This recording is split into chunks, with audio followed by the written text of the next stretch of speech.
Continua conosco, Américo. Vamos agora para uma conversa com o João Miragaia. Ele é historiador, colaborador do Instituto Brasil-Israel, está em Israel nesse momento e conversa conosco agora ao vivo. João, mais uma vez, muito obrigada por nos atender. Um bom dia aqui do Brasil, na medida do possível. Perdemos o contato com o João Miragaia. Agora estou escutando. Maravilha. Agora estou escutando. João, muito obrigada. Apesar das circunstâncias, uma boa tarde aí em Israel. Bom dia aqui do Brasil para você. Bom dia para vocês. Bem, João, para começarmos aqui a nossa conversa, onde você está exatamente para a gente ambientar aqui quem está na CNN Brasil conosco e qual que é a situação de momento que você consegue nos relatar? Bom, eu me encontro na minha casa, que fica num vilarejo pequeno no norte de Israel, chamado Iad, que está a mais ou menos 40 quilômetros de Haifa. Um pouco mais para dentro, um pouco mais para oriente, né, para leste. E aqui, da mesma maneira que em todo o país, as sirenes têm tocado frequentemente, né, pelo menos durante as madrugadas.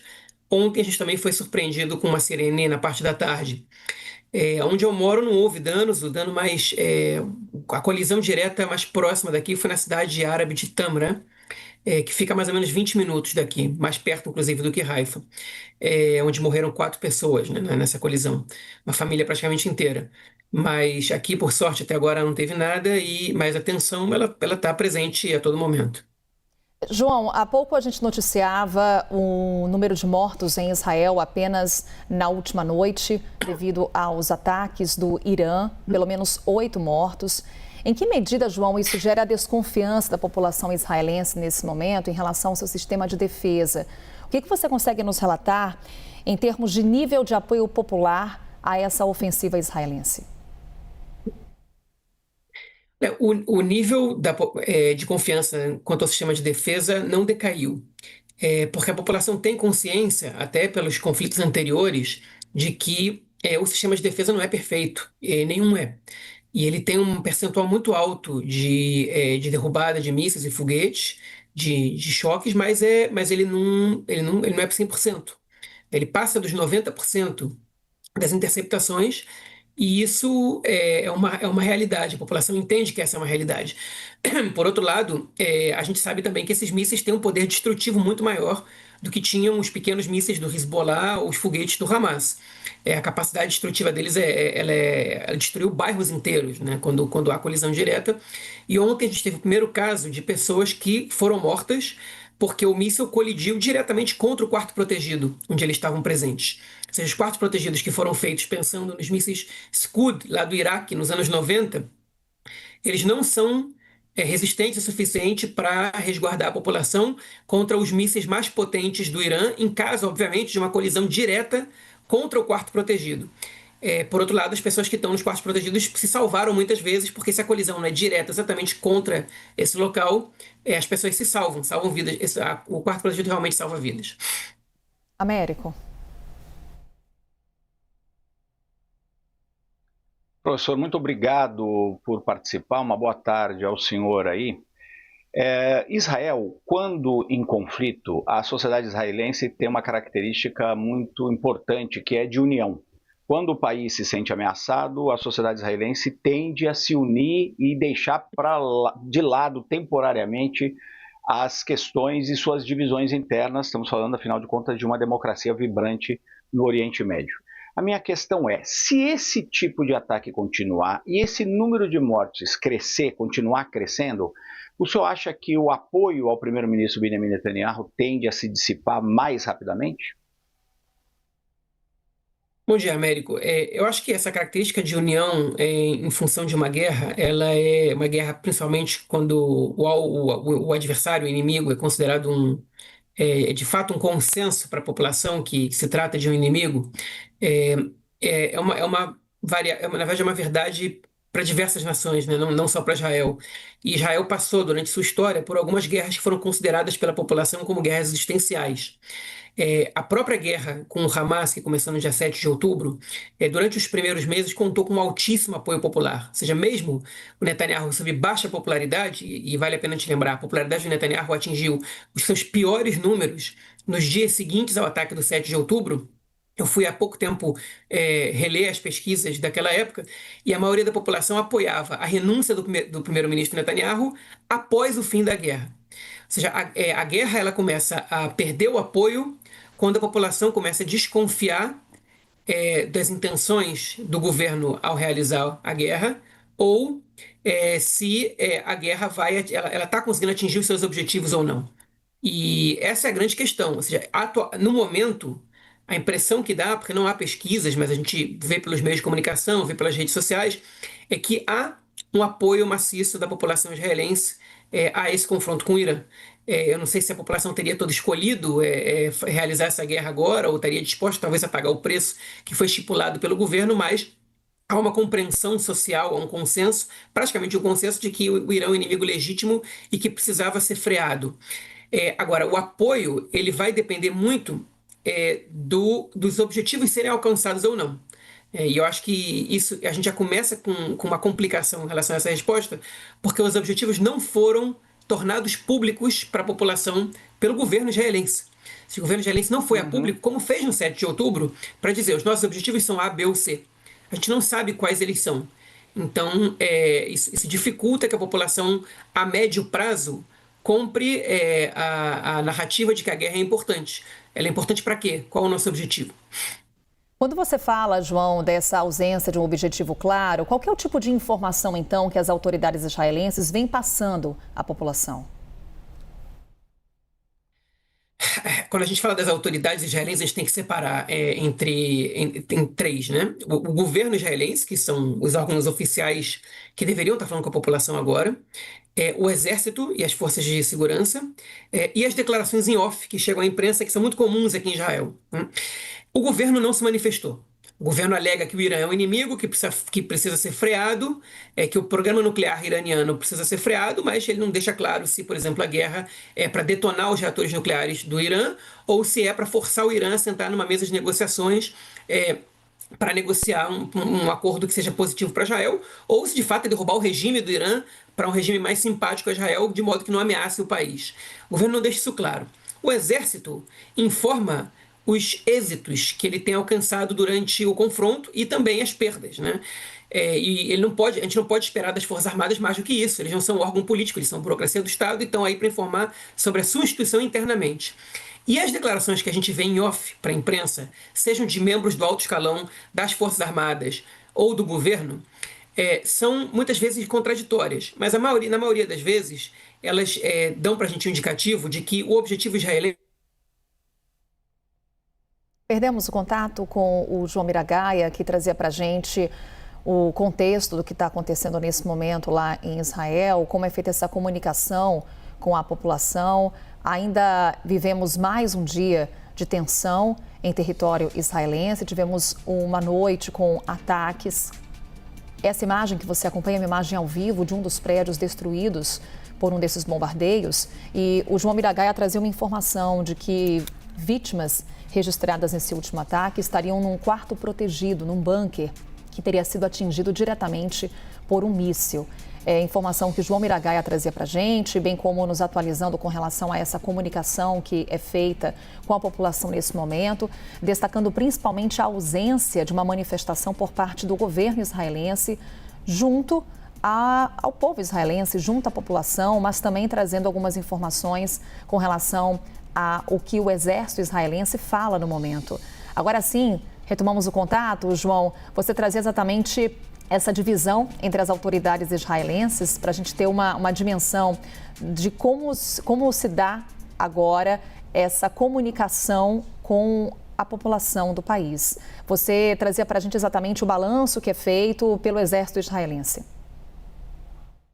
Pois é, enfim, o Exército dá as informações militares, operacionais, sobre êxitos nos ataques, ou precauções a serem tomadas na defesa, especialmente a defesa civil. E a gente tem os jornalistas que conseguem declarações em off de membros do alto escalão, tanto do governo quanto das Forças Armadas. E essas declarações que a gente tem recebido agora, elas dão a entender de que Israel não tem condições de explodir, de detonar totalmente os reatores nucleares do Irã sem um apoio bélico direto dos Estados Unidos, que são as famosas bombas anti-bunker que os Estados Unidos produzem, e que o objetivo desse confronto é levar o Irã para a mesa de negociações de uma posição mais flexível ou, inclusive, derrubar o regime para que um novo regime possa ir à mesa de negociações e interromper o programa nuclear, pelo menos a parte que diz respeito à produção de armas nucleares, que o Irã nega produzir, mas o Israel desconfia, não acredita, e inclusive relatórios da Agência de Energia Nuclear apontam para o enriquecimento de urânio acima do necessário somente para produzir energia. Então, essa basicamente é a situação na qual a gente se encontra. A gente não tem a informação clara do que são os objetivos para saber o que esperar da posição israelense. Agora, claramente, Israel aposta numa vitória relâmpago, né? E, segundo as informações que a gente tem recebido aqui, o êxito dos ataques da ofensiva israelense, eles têm sido acima das expectativas do próprio exército israelense. Américo Martins. João, eu sei que é difícil, talvez, responder essa pergunta, porque você não vai ter pesquisas ainda, mas qual é a sua sensação de apoio na população com relação à troca de regime lá no Irã? Eu sei que os políticos mais extremistas defendem isso há muito tempo, Netanyahu parece meio convencido disso, seria um dos motivos não declarados dele para essa guerra neste momento, mas entre a população, eles em geral acreditam que vale a pena fazer isso? Sim, Américo, em geral, sim. A população israelense acredita nisso, né? É importante a gente deixar claro, né, que ainda que estejamos todos aqui no Oriente Médio, o conhecimento geral do israelense médio sobre o Irã, sobre a oposição iraniana, sobre o regime iraniano, ele não é de um especialista, né? Ele é o que ele consome pelos meios de comunicação, pela propaganda pública também. E isso eu falo sem fazer defesa nenhuma ao regime iraniano, que é dos que mais cometem afrontas aos direitos humanos, aqui no Oriente Médio, inclusive. Embora a concorrência seja pesada. Agora, a população israelense acredita que o ideal para Israel é um regime não hostil. E o que a gente vê acontecer praticamente desde a Revolução Islâmica em 79, especialmente após o início dos anos 90, né, os primeiros 10 anos foram marcados pela guerra com o Iraque, mas a partir dos anos 90, o Irã surgiu como uma potência local e de financiamento e treinamento de milícias anti-Israel, né, que executavam ações contra Israel.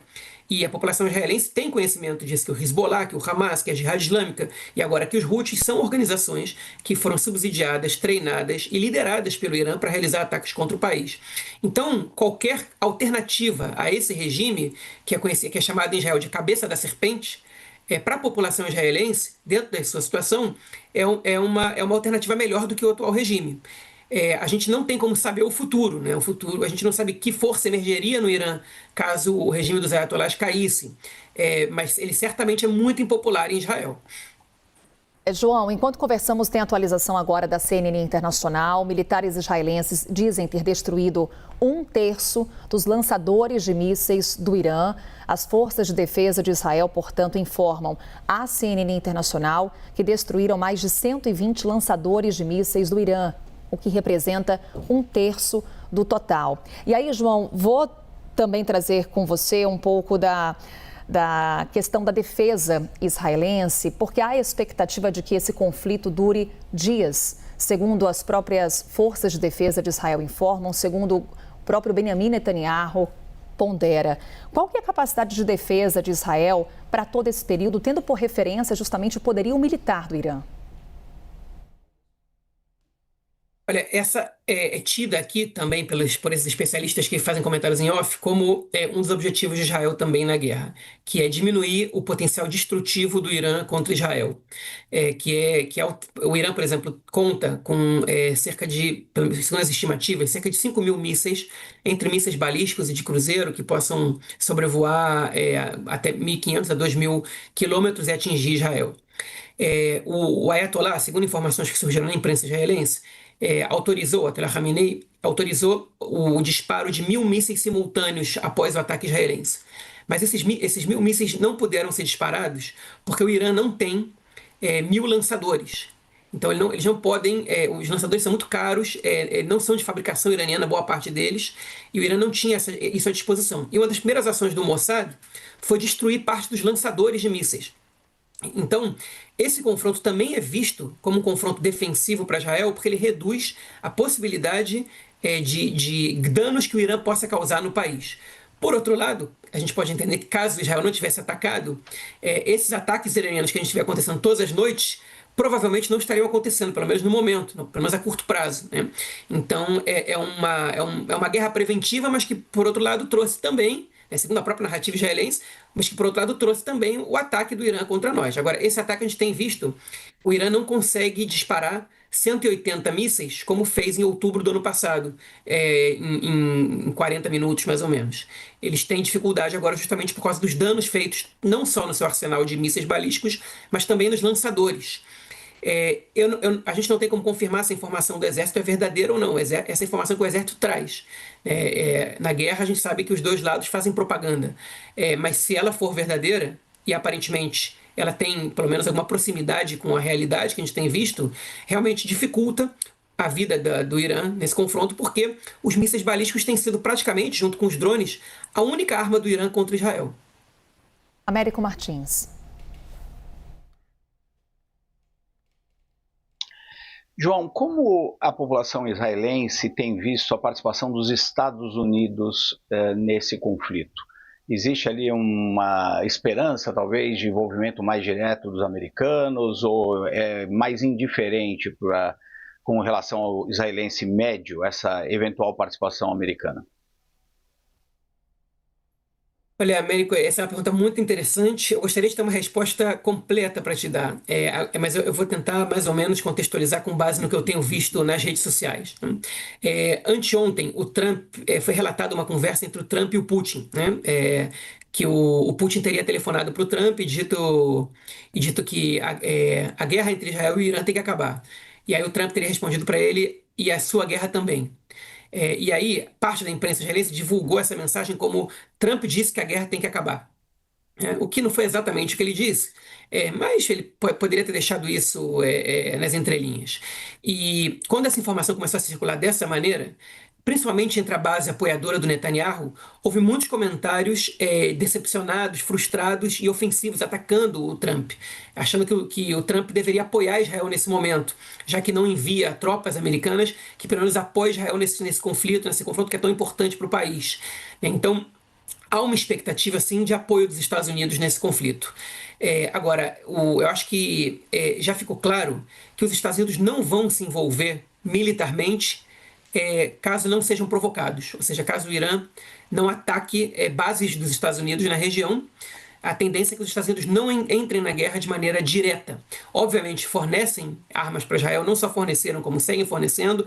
Hoje a gente tem notícias de aviões combustíveis, né? Que transferem combustíveis no ar para outros caças, para que eles possam continuar executando suas tarefas, que estão chegando agora no Oriente Médio, muito provavelmente para servirem a Força Aérea Israelense, que estão sendo mandados dos Estados Unidos. Eles continuam enviando armas para Israel, mas a participação direta dos Estados Unidos ela não parece ser real nesse momento. E isso põe em dúvida mais ainda a prerrogativa de que Israel pode destruir os reatores nucleares do Irã. Sem o apoio dos Estados Unidos é muito pouco provável. O Netanyahu disse que Israel é a nação da iniciativa e do startup, e que vocês podem esperar qualquer coisa. A gente não precisa necessariamente da produção bélica dos Estados Unidos para poder realizar os nossos objetivos. Enfim, pouco provável que ele esteja escondendo um coelho na cartola tão bem assim, mas pode ser. João Miragaia, ele é historiador, colaborador do Instituto Brasil-Israel, conversando conosco ao vivo, direto de Israel. Mais uma vez, João, muito obrigada por essa conversa, que você e sua família fiquem em segurança. Obrigado a vocês pelo convite, até a próxima. Obrigada, Américo Martins, que daqui a pouquinho volta, trazendo para a gente análise também internacional.